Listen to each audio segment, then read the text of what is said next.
Buenos días a todos. Buenos días. Es una cortesía cuando se pasa a un sitio, buenos días, por lo menos decir. Algunos dicen, buenos días. Que no sé lo que dirán eso, pero bueno, buenos días. Bueno, pues es un placer estar con vosotros y teniendo la responsabilidad de compartir la palabra del Señor. Bueno, voy a hablar algo del tema. Creo que va a haber tiempo de sobra para extendernos y vamos a ver una parte del tema en este tiempo que vamos a tener. Así es que, bueno, si yo veo que ya empezáis a moveros en el banco y algunos pierden la atención, pues cortaré. Y es mejor cortar que no atosigar, siempre lo he dicho. Creo que no soy precisamente de los predicadores que puedo tener mucho tiempo entretenido al auditorio. Así que, bueno, pues cuando yo vea estos síntomas, si veo que estáis alegres y contentos y expectantes, pues seguiremos hasta la hora y vamos a ver parte del tema. Yo no sé qué pasa, pero cuando llegas a un sitio y te invitan a predicar, lo peor que le puede ocurrir a un predicador, os lo digo de verdad, con todo corazón, es que le quiten el 25% de la predicación los que tienen participaciones antes. Y eso ha ocurrido esta mañana, porque ha empezado Pablo hablando de lo que el mundo ofrece, lo que es realmente y lo que tenemos que buscar, que son las cosas de Dios. Y vamos a hablar de eso. Digo, eso es el Espíritu Santo el que está guiándonos hacia ello. Pero luego llega nuestro hermano Salomón y empieza a hablar de Hebreos, y empieza a hablar también del nuevo pacto, de Jesús el sumo sacerdote, empieza a hablar de Israel, de Egipto y de todo aquello. Digo, el Espíritu Santo creo que nos está guiando, otra parte. Pero ya ha sido el remate cuando nuestro hermano, presidiendo Alfonso a la mesa del Señor, ha hablado de la serpiente. Digo, eso es mucha casualidad, porque vamos a hablar algo de la serpiente. Aunque no vamos a hablar realmente de Números, capítulo 21, que es donde aparece aquel pasaje, sino vamos a hacer referencia a la serpiente. Digo, ¿casualidad? No, porque no creemos en la casualidad. Creo que el Espíritu Santo nos va a ir llevando hacia estos temas que creo que son de interés. Bueno, pues esto es lo que voy a hablar con vosotros, hermanos y hermanas y amigos y amigas. Se trata de una serie que yo la he titulado Personas con valores. Personas con valores. Es una serie que trata sobre los reyes de Judá, 5 reyes de Judá que tuvieron valores. Cuando vayáis al Antiguo Testamento, lo quiero decir ya, porque seguramente lo habréis oído. Yo no voy a esta mañana a decir nada nuevo, simplemente voy a recordaros, porque seguramente lo sabréis y lo tenéis más estudiado que yo posiblemente. Pero cuando vayáis al libro de Reyes o Crónicas o el Antiguo Testamento y escuchéis sobre los reyes de Israel, sabed que en Israel no hubo ningún rey que hizo lo bueno ante los ojos de Jehová. Todos los reyes de Israel, del norte de Israel, todos ellos hicieron lo malo ante los ojos de Jehová. Pero si vamos a los reyes del sur, a los de la tribu de Judá, como en este caso, vamos a encontrar 5, puede haber 6, pero vamos a dejarlo en 5 que sí se dicen cosas buenas de ellos. Pero claro, esto no es una estadística muy interesante, porque de todos los reyes que hubo en Judá, solamente 5 que se diga que hicieron lo recto ante los ojos de Jehová son muy pocos. ¿Pero por qué hicieron lo recto? Porque eran hombres con valores. Eran hombres que supieron hacer las cosas bien. Por eso lo he titulado así, serie de hombres con valores. ¿Por qué? Porque creo que la sociedad que aquellas personas, aquellos reyes, aquellos hombres se encontraron en aquella época no dista mucho de lo que nos encontramos nosotros ahora mismo. Al igual que nuestro personaje, estamos, la Iglesia, los creyentes, dejando mucho que desear, lo tengo que decir así, y creo que esto se está grabando, ¿no? Vale, hay que decirlo.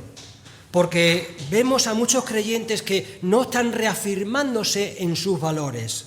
Vivimos, eso lo creo yo, vivimos en un mundo sin compromiso espiritual delante del Señor, un mundo relativo, un mundo adaptado a todo lo que ello conlleva.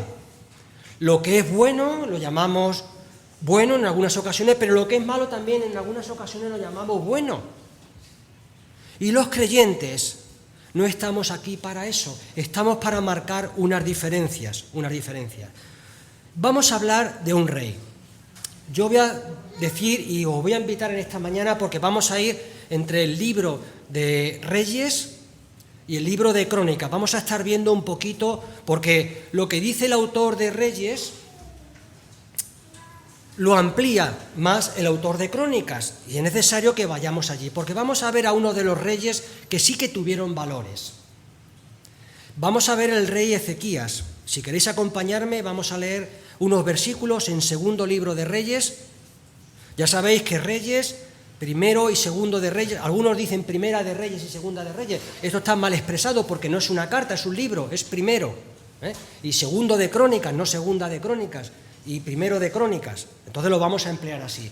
Primero de Reyes, segundo de Reyes, capítulo 18, y vamos a leer unos versículos. ¿Y cómo lo vamos a hacer en esta mañana? Me vais a permitir que, para conocer mejor la vida del rey Ezequías, que seguramente lo conocéis mucho, ¿verdad? Uno de los reyes más conocidos, posiblemente conozcamos más a Josías, otro rey que hizo lo bueno, que entra dentro de esta serie, pero posiblemente a lo mejor no conozcamos tanto a Ezequías, o puede ser al revés, pero vamos a hablar de Ezequías.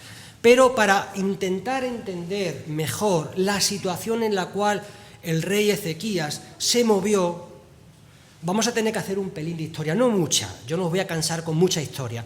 ¿Por qué? Porque viendo el panorama en el cual se encontraba el rey Ezequías, luego vamos a entrar de lleno, es como vamos a hacer ¡zas! Y vamos a descorrer la cortina y vamos a entender posiblemente, creo que sí, vamos a entender mejor la situación y los versículos que vamos a leer ahora. Pero es necesario que vayamos un poquito atrás en su historia. Dice el segundo libro de Reyes, capítulo 18, en el año tercero de Oseas, hijo de Ela, rey de Israel. Ya sabéis que otra de las cosas que ocurren cuando leemos estos libros es que siempre ponen históricamente en los dos contextos, en el rey que gobernaba en el reino del norte, supongo que sabréis ya lo que es el reino del norte, el reino del sur, que se dividieron en la época aquella más atrás de Salomón y los hijos y todo aquello, ¿no? Jeroboam y Roboam. Bueno, esto lo doy por sabido, y si no lo sabéis, bueno, pues luego lo estudiáis, ¿verdad? Os reto a ello. Pero ya sabéis que se dividió Israel en dos partes, la zona del norte y la zona del sur. Bueno, cuando vemos en Segunda Reyes esto, ocurre esto, que da la situación concreta de lo que ocurría y quién gobernaba en la parte del norte y en la parte del sur, y viceversa. Bueno, esto es lo que ocurre aquí. En el año tercero de Oseas estaba hijo de Ela, rey de Israel del norte, comenzó a reinar Ezequías, hijo de Acaz, rey de Judá. Bueno, esto hay que entenderlo, no Acaz, el de Jezabel, no lo confundamos, ¿verdad? Acaz con Z. Era otro, no tenía nada que ver con Acab, el de Jezabel, ¿verdad? Su padre era Acaz, rey de Judá, del sur. Cuando comenzó a reinar era de 25 años y reinó 29 años en Jerusalén. El nombre de su madre era Abi, hija de Zacarías, e hizo lo recto ante los ojos de Jehová, conforme a todo lo que había hecho David su padre.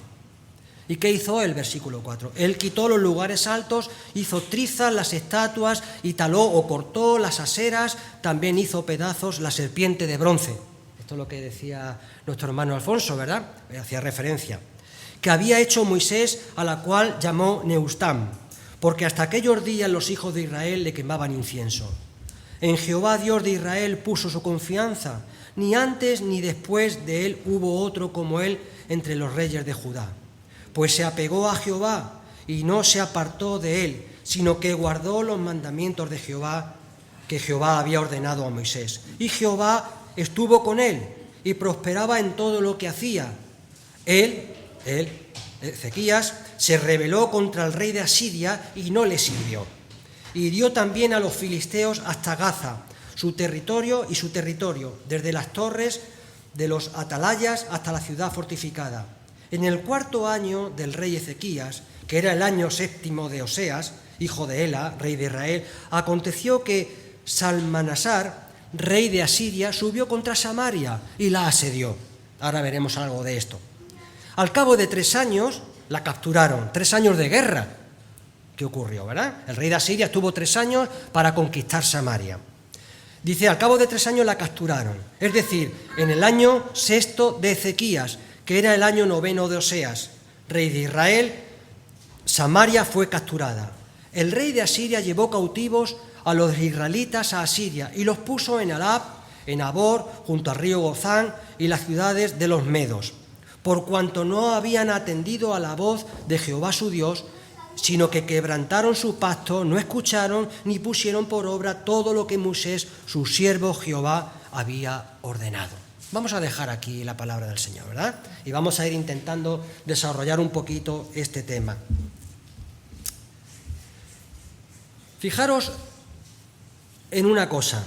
Vamos a ir al capítulo 17 y vamos a ver un poquito la historia. ¿Qué ocurrió en el capítulo 17? Vamos a ver un poquito de la historia de Samaria.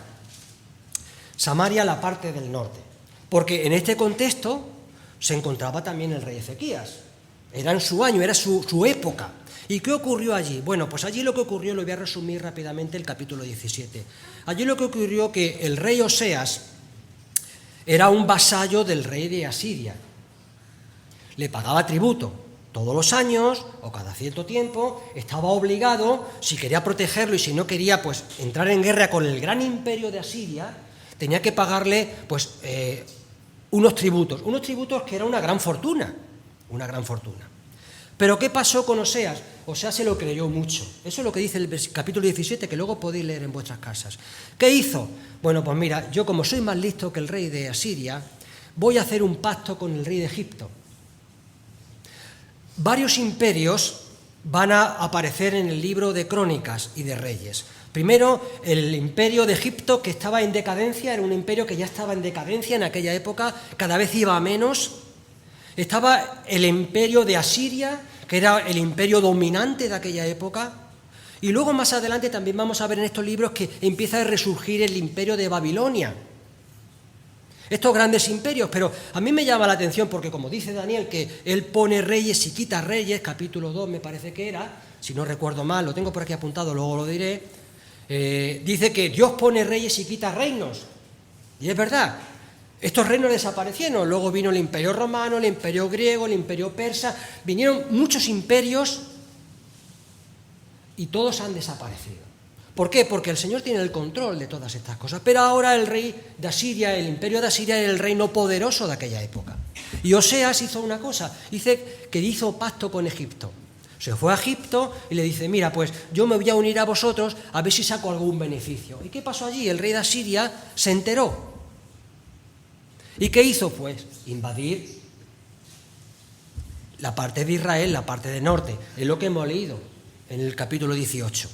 Estuvo 3 años, asedió Samaria. ¿Y qué hizo el rey de Asiria? Se los llevó y lo que hizo al pueblo de Israel fue distribuirlo en ciertas ciudades. La estrategia de aquella época de los reyes era, para que no se formasen y no se pudiesen rebelar contra el imperio, era dividir. Divide y vencerás. Habéis oído esto en muchas ocasiones, ¿no? Pues esto así lo que hizo el rey de Asiria. Los puso en muchas ciudades. Y no solamente contento con esto, sino los mezcló con otros imperios, subyugados y con su propia gente. Por eso dice la palabra del Señor que los judíos más ortodoxos de la parte del sur, pues no querían a los samaritanos. ¿Recordáis el problema este que había en la época del Señor Jesús? Esto viene de aquí. Y dice que se los llevó. Y ahí en esta historia se encontró el rey Ezequías. Capítulo 17. Capítulo 2, versículo 21 es el texto que he dicho de Daniel 2:21. ¿Pero qué ocurrió allí? Vamos a ir al capítulo 17, versículo 4. Dice, pero el rey de Asiria descubrió una conspiración por parte de Oseas, pues había enviado mensajeros a So, rey de Egipto, y ya no siguió pagando tributo al rey de Asiria, como lo hacía cada año, por lo que el rey de Asiria lo apresó y lo encerró en la cárcel. ¿Por qué ocurrió esto? Capítulo 17, versículo 7. Dice, y andando en las costumbres de las naciones, estamos hablando de la parte norte de Israel, de la tribu del norte, andando en las costumbres de las naciones que Jehová había expulsado de delante de los hijos de Israel, y en las que no, y en las de los reyes de Israel que habían establecido. Dicho de otro modo, Israel estaba andando en las costumbres de las naciones que Jehová había expulsado, que les había dicho que no se contaminasen con ellas. Versículo 9, 8 y 9, interesante. Vamos a leer el 7. Esto sucedió porque los hijos de Israel habían pecado contra Jehová su Dios, que los había sacado de la tierra de Egipto. Vamos a pararnos aquí un momento. Me llamaba mucho la atención. ¿Cómo podemos cambiar tanto? Nosotros, siglos atrás, pidiendo la liberación de Egipto, el pueblo de Israel, Señor, libéranos. Y ahora dice que el pueblo de Israel haciendo pacto con Egipto. Pero esto nos ocurre a nosotros, no culpemos al pueblo de Israel. Porque cuando nosotros nos convertimos y nos entregamos al Señor, pedimos liberación. En ese día sí que le pedimos al Señor que perdonase nuestros pecados, que nos librase. Pero cuando pasa el tiempo y nos olvidamos de estas cosas, nos ocurre lo mismo que al pueblo de Israel. ¿Qué le ocurrió? Que hicieron pacto. Pedimos salir del mundo, ser diferentes al mundo, ser perdonados de los pecados, no contaminarnos con la cosa del mundo, pero convivimos y somos atraídos con el mundo y practicamos las cosas del mundo. Nos ocurre lo mismo que a Israel. No somos mejores. Es muy fácil decir, mira, vaya pueblo de Israel, qué malos eran, ¿verdad? Qué desobedientes eran. Pero yo creo que somos iguales, Versículo 8 que ya hemos leído. Bueno, lo hemos dejado, dice, habían sacado de la tierra de Egipto debajo de la mano de Faraón, rey de Egipto, reverenciando a otros dioses y andando en las costumbres de las naciones que Jehová había expulsado de delante de los hijos de Israel, en las que los reyes de Israel habían establecido. Versículo 9. Esto es tremendo, este versículo. Pidiendo a Egipto, convivir con Egipto, adorando a otros dioses, y los hijos de Israel lo hicieron encubiertamente, escondidos. ¿Cómo lo hicieron? Secretamente. Hay otras versiones que dicen secretamente. Como si Dios no los estuviese viendo. Todas estas cosas, este tipo de adoración, este tipo de idolatría, estas cosas de darle la vuelta a la espalda a Dios, lo hacían secretamente. Creo que también nos pasa esto a nosotros, ¿verdad? Muchas veces nosotros vivimos y hacemos cosas secretamente como si fuese cosa que los hermanos nos viesen o no nos viesen. No, Dios es el que nos está viendo. Para Dios no podemos hacer nada secretamente. Si estamos conviviendo con el mundo, si estamos siendo atraídos por el mundo, si tú piensas que lo estás haciendo secretamente, estás equivocado. Porque Dios te está mirando. Te está mirando. Dice, lo hicieron encubiertamente o secretamente, cosas impías contra Jehová su Dios. Edificaron para sí, lugares altos en todas las ciudades, desde las torres de los vigías hasta las ciudades fortificadas.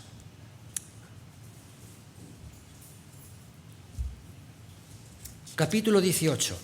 Esto es lo que estaba ocurriendo en la época del rey Ezequías. Vamos a ir al capítulo 18.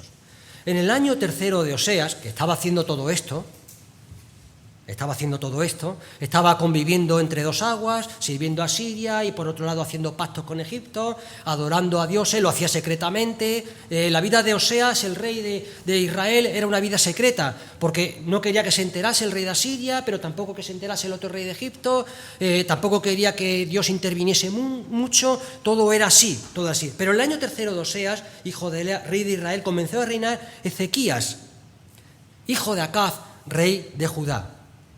¿Y qué hizo su padre Acaz? Vamos a ver ahora qué es lo que hizo Acaz como representante rey del reino del sur. Vamos a ir al capítulo 16, un poquito más atrás. ¿Qué hizo ahí? Capítulo 16, versículo 10, vamos a empezar a leer. Cuando el rey Acaz, este es el padre de Ezequías, fue a Damasco al encuentro de Tiglat-Pileser, rey de Asiria, observó el altar que había en Damasco.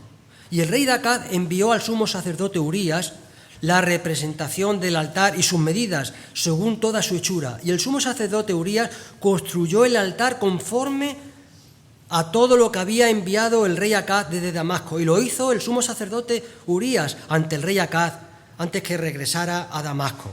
Bueno, esto fue lo siguiente. El rey Acaz, en una de sus visitas, para visitar al rey de Asiria, contempló que había un templo a unos dioses majestuosos. Y dijo, bueno, esto lo tengo que llevar yo allí.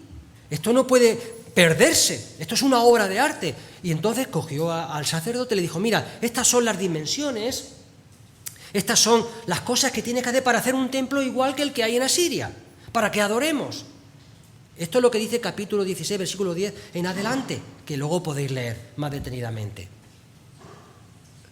No tenían suficiente con el templo, el verdadero templo, sino que tenían que tener otros templos. Otros templos. Un mal padre, un mal ejemplo, un mal ejemplo. Pero no siempre es así. Muchas veces decimos, bueno, teniendo unos malos padres, ¿qué esperar de los hijos? Que sean malos, o a la inversa, puede ser que los padres sean muy buenos y los hijos no sean buenos. Bueno, aquí no estamos hablando de eso. Pero el ejemplo que tuvo este hombre fue poco que desear. Vamos en el capítulo 18, vamos a seguir. Cuando comenzó a reinar era de 25 años. Era joven. Yo quisiera preguntaros y decir, bueno, si hoy en día a un joven de 25 años le diésemos el poder absoluto, conforme está nuestra sociedad, y le dijésemos, toma, tienes todo el dinero que quieras, tienes todo el poder para hacer lo que quieras, tu palabra nadie te la puede contrariar porque eres el rey. Encima vienes de un contexto como venía el rey Ezequías, tanto en el norte su sociedad como la sociedad del reino del sur. En su casa era un desorden, en este sentido. ¿Qué haría un joven? ¿Os habéis preguntado a un joven de 25 años qué es lo que haría? Pues bueno, no quiero ni imaginármelo, pero haría muchas cosas y no buenas. Bueno, pues aquí encontramos un joven que dice que tenía 25 años y reinó 29 años en Jerusalén. Si sumamos, seguramente que algunas mentes prodigiosas habrá aquí en cuestión de matemáticas, nos da un total de 54 años. 54 años que tuvo de vida. Ahora, yo voy a hacer otro inciso, voy a hacer otro paréntesis aquí porque nos va a ayudar también. Vamos a empezar con algunas películas. ¿Habéis visto algunas películas que lo primero que hacen es decirte el final? Te muestran el final y luego pasan a la película. Pues vamos a hacer algo así parecido. Vamos a ver el final de Ezequías y luego volveremos otra vez a la historia. Para ello tenemos que ir al capítulo 20.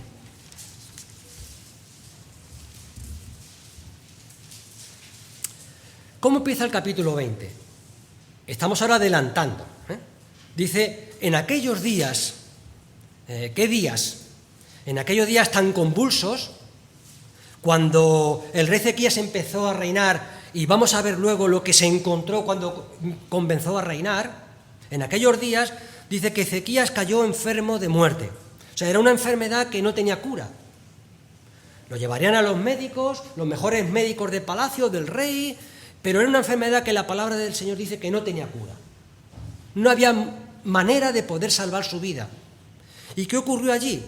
Dice que Isaías era un gran amigo de Ezequías, un gran consejero. Isaías es el que encontramos en la Biblia. Dice que el profeta le dijo, así dice Jehová, ordena tu casa porque morirás y no vivirás. Yo te pregunto si tú quisieras saber el día que vas a morir. Todos vamos a morir, tarde o temprano. Pero no sé si tú has parado alguna vez a pensar que si te dijesen tal día, no tanto ya la hora, tal día vas a morir. Yo no sé lo que tú harías. Harías muchas cosas, poner en orden muchas cosas. Pero aquí vamos a ver que cuando a Ezequías se le comunicó esto, Ezequías dice lo siguiente, versículo 2, volvió su rostro hacia la pared y oró a Jehová diciendo, te ruego, oh Jehová, te ruego, que recuerdes que he andado delante de ti con verdad y con un corazón íntegro, y que he hecho lo bueno ante tus ojos. Y Ezequías lloró amargamente. Bueno, Ezequías no le pidió más años.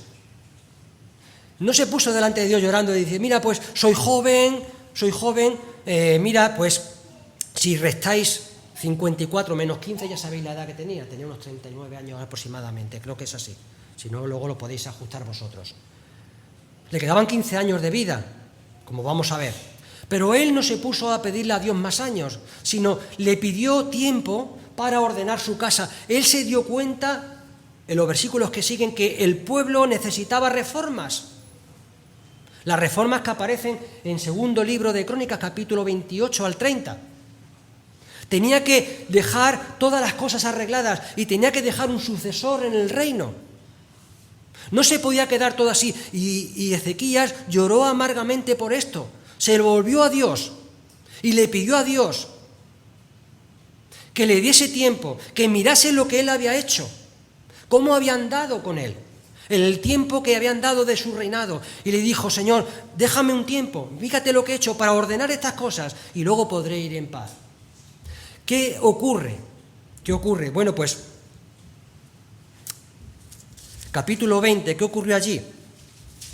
Pues dice que la palabra del Señor que volvió su rostro y le concedió 15 años. 15 años. Versículo 6 del capítulo 20. Dice: y añadió, Dios oyó la oración, antes de salir el profeta Isaías de las cámaras del palacio, Dios le dijo: mira, vuélvete y háblale a Ezequías y dile que he tenido en consideración tu oración, he escuchado tu oración, porque Dios siempre las oye, y dile este mensaje: mira, voy a añadir 15 años a tu vida. Te voy a dar 15 años más.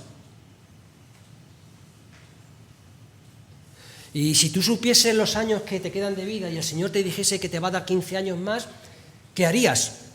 Claro, si tienes 80 años, vamos a seguir haciendo unas matemáticas y el Señor te dice: bueno, te voy a dar 15 años, seguramente vas a tener una perspectiva diferente. 80 más 15 son 95. Lleno de dolores, no sé si ya me compensa, no me compensa lo que me espera. Pero si tienes 25 años y el Señor te dice que te va a dar, o 39 años, y el Señor te dice que con 54 vas a morir, a lo mejor te lo plantean las cosas de otra manera. La perspectiva es diferente, totalmente diferente. Esto es lo que le ocurrió allí. Tenía 39 años cuando recibió este mensaje y le quedaban 15 años. Bueno, vamos a quedarnos con esta idea, ahora la vamos a ir uniendo. Vamos a volver al capítulo 18. Dice: cuando comenzó a reinar era de 25 años. No sabía lo que le iba a pasar. Claro, Ezequías no sabía lo que le iba a pasar cuando tuviese 39. Nosotros sí lo sabemos, somos aventajados. Él no lo sabía. Ni lo sabes tú, ni lo sé yo. Porque dice: bueno, tengo 39 años, me quedan 15, todavía me quedan tiempo de hacer cosas. Pero yo también te digo: oye, a lo mejor te has consumido ya 10 de los 15. ¿No? Si te has consumido 10 o 12 de los 15, te van a quedar muy pocos. No esperes que el 15 empieza ya. A lo mejor los estamos consumiendo. Con lo cual quiere decir que lo que tengamos que hacer para con el Señor, hazlo ya. Como dice Lucas capítulo 12, versículo 20 y 21, aquel hombre rico que dice, bueno, que empezó a afanarse y le dice el Señor: ¿por qué te afanas, hombre? ¿No sabes que esta noche van a venir a pedir tu alma? Estamos tan afanados, tan absorbidos, como que si fuésemos a permanecer aquí siempre. Y no, a lo mejor estamos en el tiempo de descuento, de esos 15 años que el Señor ya nos ha concedido. O a lo mejor los estamos acabando. Por eso te insto que te animes y que pongas en orden tu vida delante del Señor. Porque no sabes cuándo el Señor te va a llamar. Yo no lo sé, pero tengo que estar preparado para ese momento. Y Ezequías dice: cuando comencé a reinar, pues tenía estos años, reinó 29 años. En Jerusalén, su nombre de la madre era Abi, hija de Zacarías. Dice: y hizo lo recto ante los ojos de Jehová, conforme a todo lo que había hecho su padre David. Bueno, otra cosa que llama la atención: su padre no era David, su padre era Acaz, y su abuelo era Jotán. Su padre no era David. ¿Por qué esto aparece muchas veces en esto de Crónicas y Reyes? ¿Por qué aparece esta frase? Bueno, para que lo entendamos mejor, era como si dijese: mira, hay que volvernos a hacer a los orígenes, hay que volvernos a hacer lo que David nos dijo, lo que David hizo, hay que volver atrás, porque a David se le consideraba el padre, el gran rey, el verdadero rey de Israel. Y más cuando décadas atrás todos los reyes que habían venido habían hecho lo malo. Su abuelo había hecho lo malo, su padre había hecho lo malo, y él no estaba dispuesto a hacer lo malo. Dice, hizo conforme a todo lo que su padre David. Cuando leáis esta frase, saber que quiere decir que volvamos a los orígenes.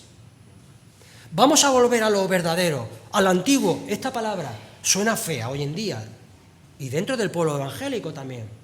Esto de antiguo, bueno, eso suena al hombre, al mono, ¿verdad? Suena feo. Bueno, la palabra del Señor, lo antiguo no es feo. Lo antiguo es volver, si nos hemos salido del diseño de Dios. Porque lo antiguo es lo que se escribió antes, no los conceptos que tenemos ahora.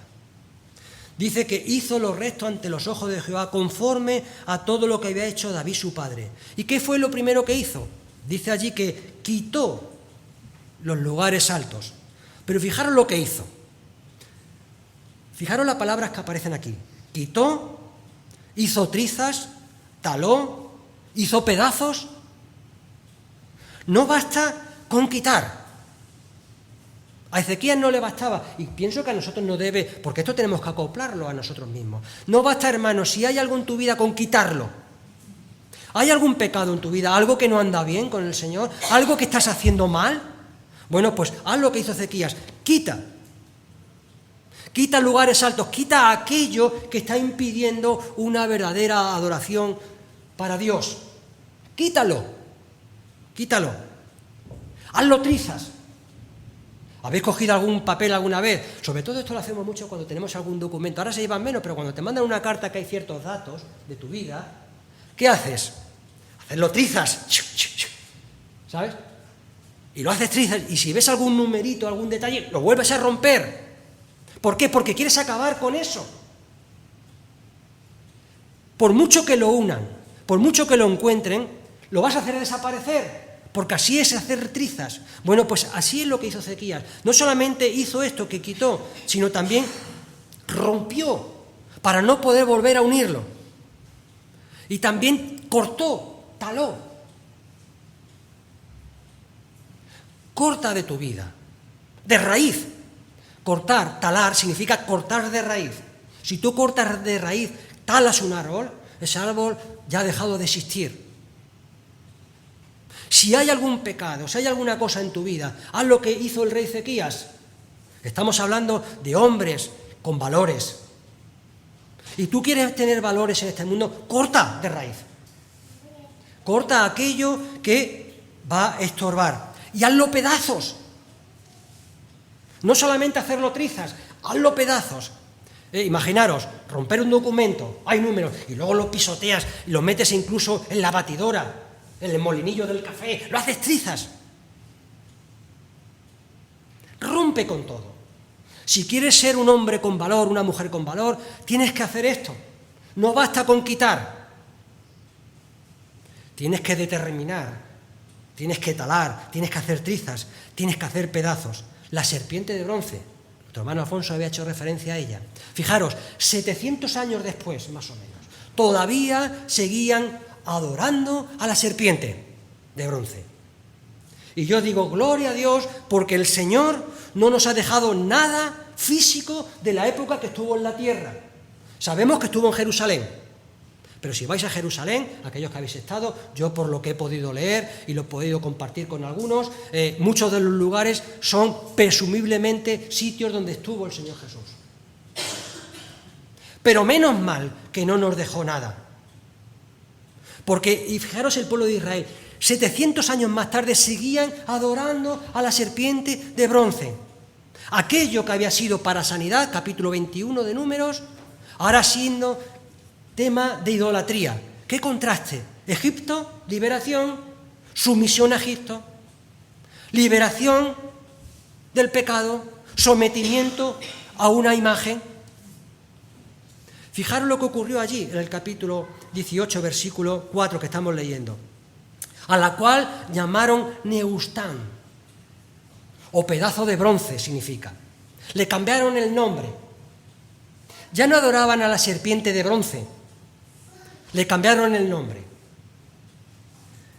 ¿Qué enseñanza encontramos aquí? Hermanos y hermanas, también tenemos que aplicar esto a nuestra vida si queremos ser hombres y mujeres de valores, porque muchas cosas de las que adoramos les cambiamos el nombre,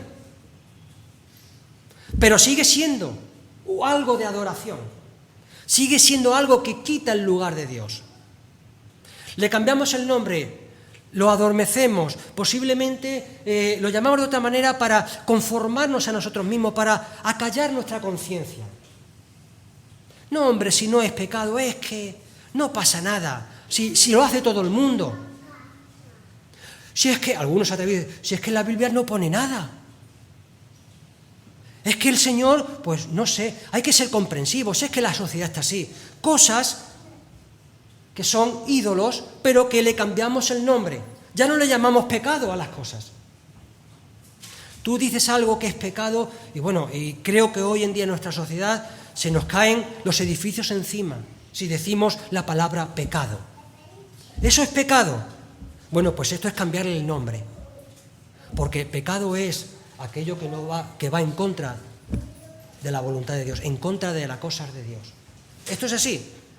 Y tenemos que ser hombres y mujeres valientes para decir, esto es pecado, yo no puedo convivir con esto, no lo voy a cambiar el nombre, no lo voy a camuflar. Lo que es, y lo que no es, no es. Y claro que tiene unas consecuencias, muchas consecuencias va a tener, pero es la consecuencia de seguir al Señor y servir al Señor. Dice a la serpiente, la cual le llamaban Neustán, porque en aquellos días los hijos de Israel le quemaban incienso. En Jehová, Dios de Israel, puso su confianza. Versículo 5. ¿Qué ocurrió allí en el versículo 5?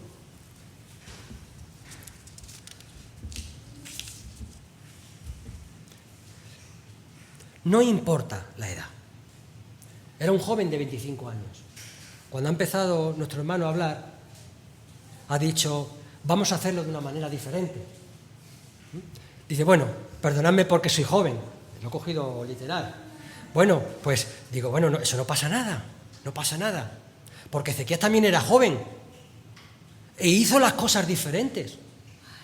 Hermanos y hermanas, no importa la edad. No importa la edad, sea joven. Muchas veces la edad es un pretexto para no hacer cosas. Bueno, eso es para los jóvenes. Y los jóvenes dicen, bueno, es que eso es para que lo hagan los mayores. Y aquí entramos en el lío, en la discusión de que quién lo hace, quién no lo hace. En la iglesia tienen que hacer unas cosas por la edad, otros por la edad tienen que hacer otras cosas. Eso no es así, eso es un error. Si tú estás puesto aquí, estás puesto para algo, hombre y mujer, para servir al Señor. No le cambies el nombre a las cosas. A Ezequías no le importó tener 25 años. Fijaros lo primero que hizo. ¡Zas! Quitar todas estas cosas. Quitar la serpiente de bronce. Una cosa que fue para sanidad, ahora estaba siendo para idolatría. Dice que en Jehová puso su confianza. Versículo 5. No sabía lo que le iba a pasar. Lo que se iba a encontrar era difícil. Imaginaros en un reino corrompido, en un reino que nada bueno tenía, y él llega, un joven de 25 años, ¿cómo iban a interpretar esto los más mayores? Y viene a hacer una limpieza total, y dice que Ezequías no le importó nada. ¿Por qué? Porque puso su confianza en Jehová. Esto también para nosotros. Seamos jóvenes o seamos mayores, no sabemos lo que nos vamos a encontrar. Pero una cosa te dice la palabra del Señor: pon tu confianza en Jehová. Corta, tala, desmenuza, destruye totalmente. Pon tu confianza en el Jehová. Dice el versículo 5. Ni antes ni después de él hubo otro como él entre los hijos, entre los reyes de Judá. Fijaros hasta qué punto lo eleva la palabra del Señor. Ni antes ni después. Estaba David, estaba Salomón. Luego vinieron otros reyes como Josías, que también fue un rey ejemplar. Pero no hubo otro como él, como Ezequías, con 25 años. Con 25 años. ¿Por qué ocurrió esto? Versículo 6. Vamos a fijarnos en las palabras que aparecen aquí. ¿Por qué se dice esto? Versículo 5 de Ezequías. Yo te quiero preguntar antes de leer el versículo 6. ¿Tú por qué quieres ser recordado? Cuando mueras, cuando pasen tus 15 años de prórroga, ¿por qué quieres ser recordado? Bueno, ¿quieres ser recordado por esto? Como Ezequías, pues lee el versículo 6. Fue recordado porque se apegó a Jehová. Se apegó a Jehová. Quisiera contar una anécdota para entenderlo mejor. Seguramente tendréis muchas más vosotros. Hace unos años estábamos en Madrid, en un centro comercial de la Gran Vía en Madrid. Hace 3 años, una Navidad, era un puente de la Constitución. Estábamos, no voy a decir el nombre por no hacer publicidad, en un gran centro comercial. Estábamos allí y había mucha gente. Pero de momento hubo una amenaza de bomba. Estábamos mi esposa y yo allí, con otras personas, y hubo una amenaza de bomba. Y de momento nosotros estábamos en la planta segunda y se empezaron a bajar las puertas principales. Y enseguida los guardias jurados pues empezaron, que había allí, las sirenas por la calle. Bueno, aquello fue un caos, ¿eh? Y empezaron a dar órdenes por dónde teníamos que salir. El problema que hubo ahí es que hubo un embudo y nos quedamos aprisionados. Era una puerta de emergencia que apenas cabían 3 personas a la vez. Imaginaros la cantidad de gente que había ahí, todo bajando de una planta de otra, subiendo, y todos nos quedamos en un embudo. No podíamos, la verdad, no podíamos ni respirar bien, no podíamos movernos porque estábamos todos apegados allí. Gracias a Dios no pasó nada, porque no fue una falsa alarma, porque si hubiese pasado algo yo pienso que hubiésemos muerto más personas por ese problema que por el otro. Pero estábamos apegados. Cuando nosotros vimos a los guardias de seguridad dando órdenes que subiésemos hacia la segunda planta para la salida de emergencia, mi mujer y yo con algunos niños que llevábamos, pues los cogimos enseguida y nos apegamos unos al otro. No queríamos separarnos. ¿Por qué? Porque lo que nos íbamos a encontrar nos daba miedo. Era un peligro. Esta es la idea. Ezequías lo que hizo, viendo los peligros, se apegó a Jehová. No se separaba, se pegó a él. No sabía lo que iba a pasar, pero él sabía que estando bien apegado a Jehová, todo le iba a ir bien. Se apegó a Jehová y no se apartó. Cuando hay un tumulto de gente y vas con otra persona, o vas con varias personas, ¿qué haces? Apegarte, no perderlo de vista, porque si no te pierdes. Él no quería perder de vista a Jehová en la situación catastrófica que él se encontraba. Dice, no se apartó de Jehová, sino que guardó los mandamientos que Jehová había ordenado a Moisés. Por esto fue recordado Ezequías, porque se apegó, no se apartó, guardó los mandamientos. Vamos a perder un detalle aquí, que Jehová había mandado a Moisés. Moisés no se inventó nada. Lo que Moisés dijo fue lo que Jehová le dijo. Y Ezequías no dice que iba a guardar los mandamientos de Moisés, sino lo que Jehová le había mandado a Moisés.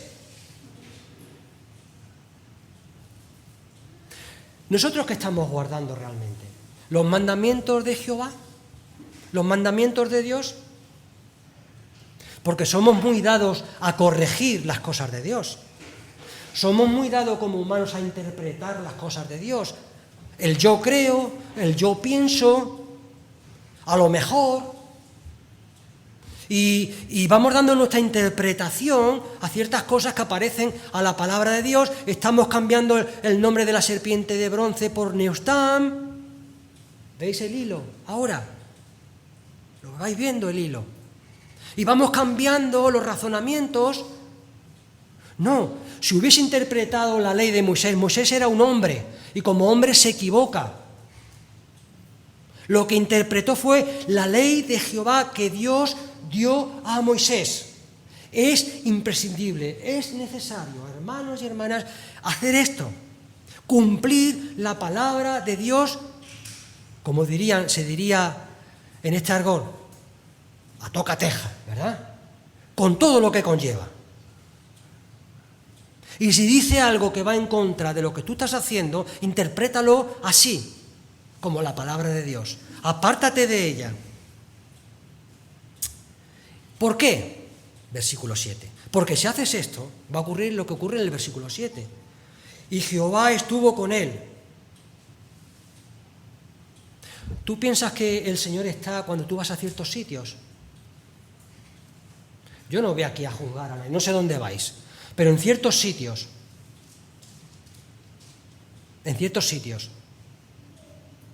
¿tú crees que el Señor está ahí? Recuerdo una anécdota también.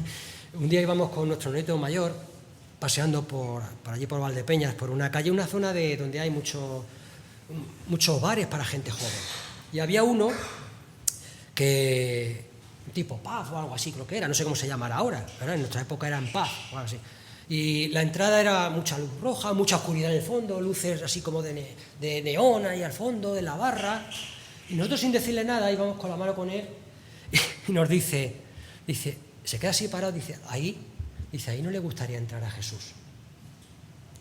7 años, 6 años tendría en esa época. Nos dejó con la boca abierta.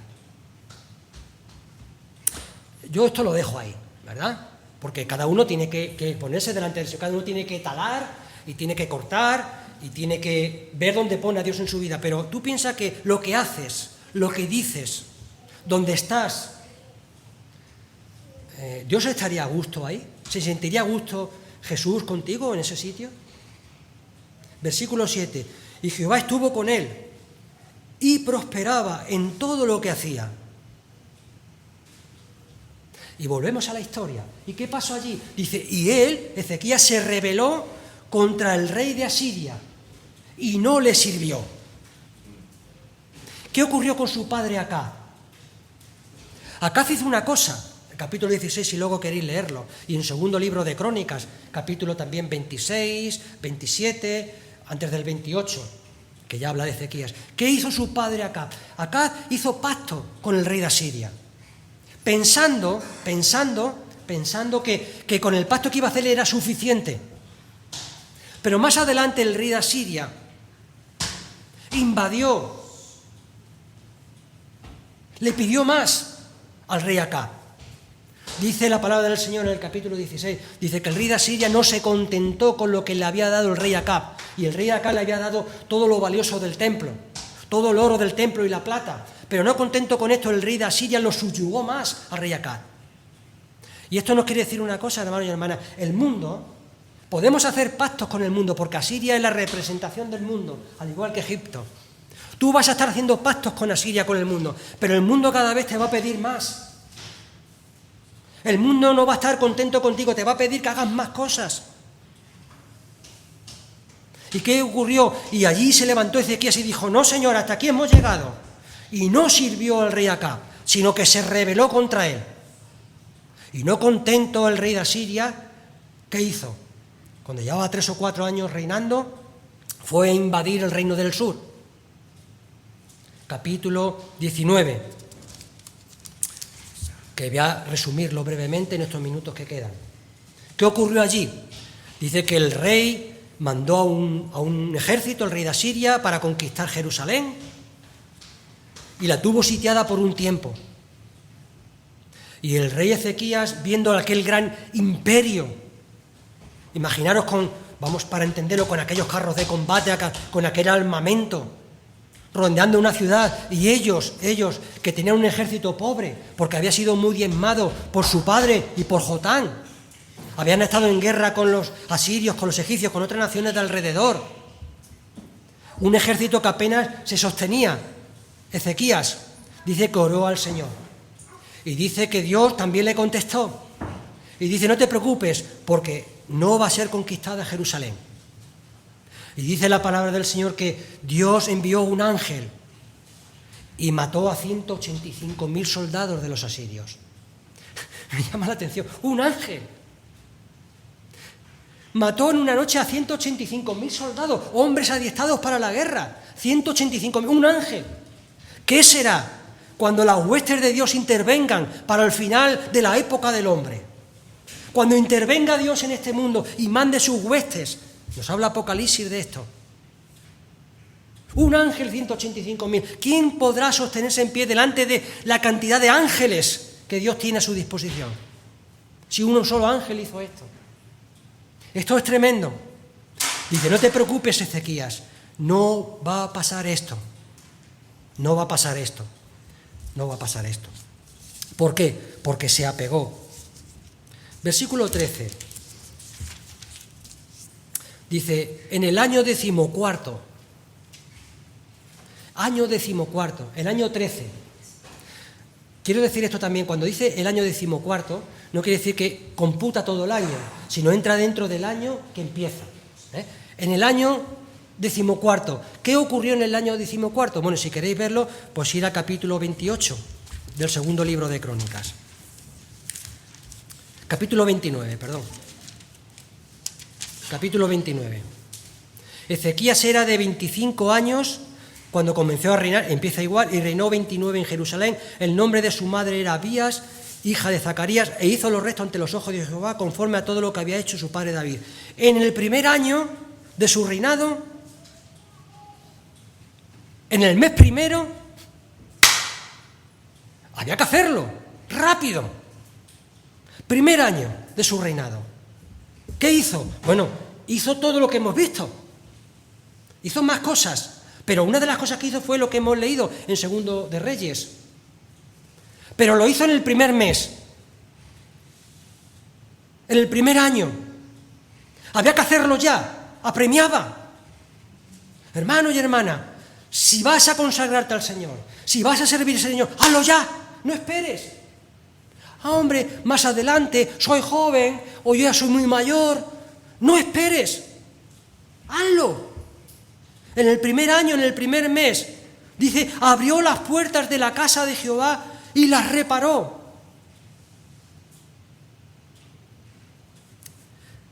¿Qué hizo su padre Acab?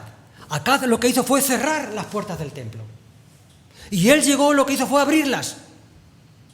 Su padre había impedido la verdadera adoración. Capítulo 28, versículo 24. Dice, Acab recogió además los objetos de la casa de Dios e hizo pedazos los objetos de la casa de Dios, y cerró las puertas de la casa de Jehová, e hizo altares en cada rincón de Jerusalén. Uno cierra las puertas, el otro las abre.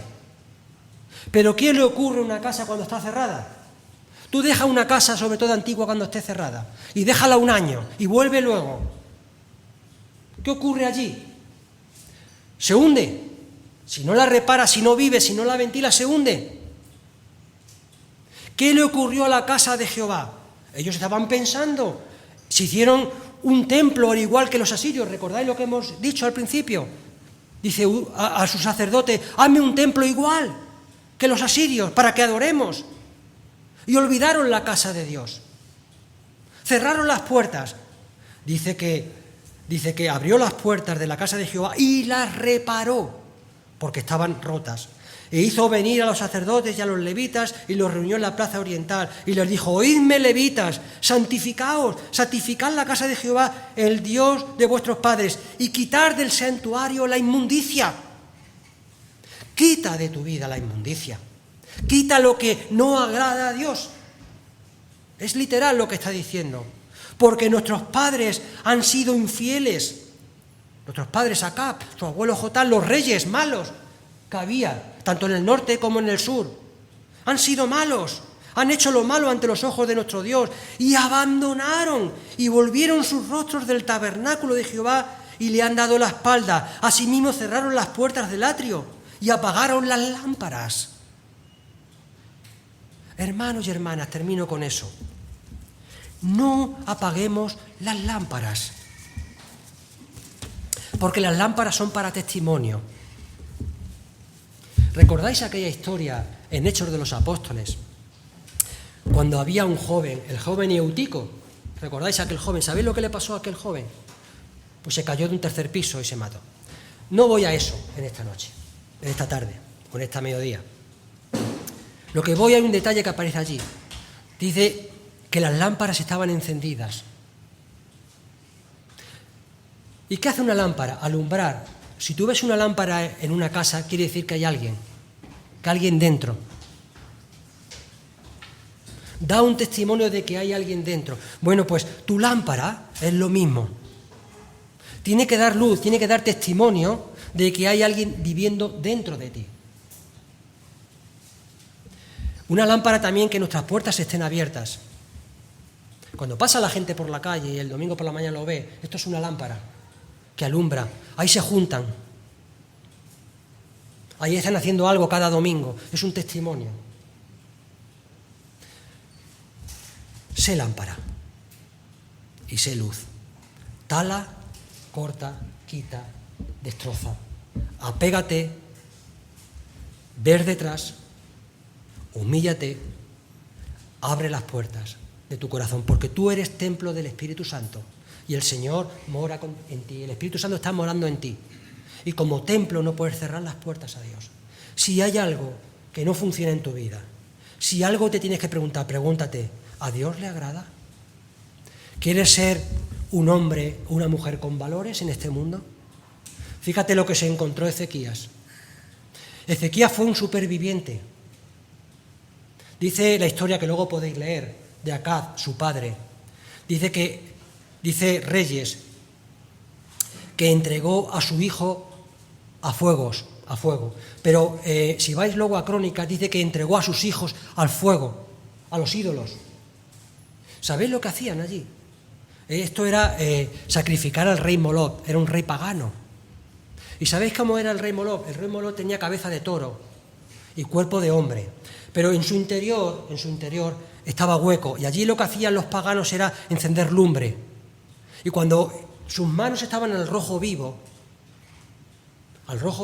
allí lanzaban a los hijos en sacrificio a Moloch.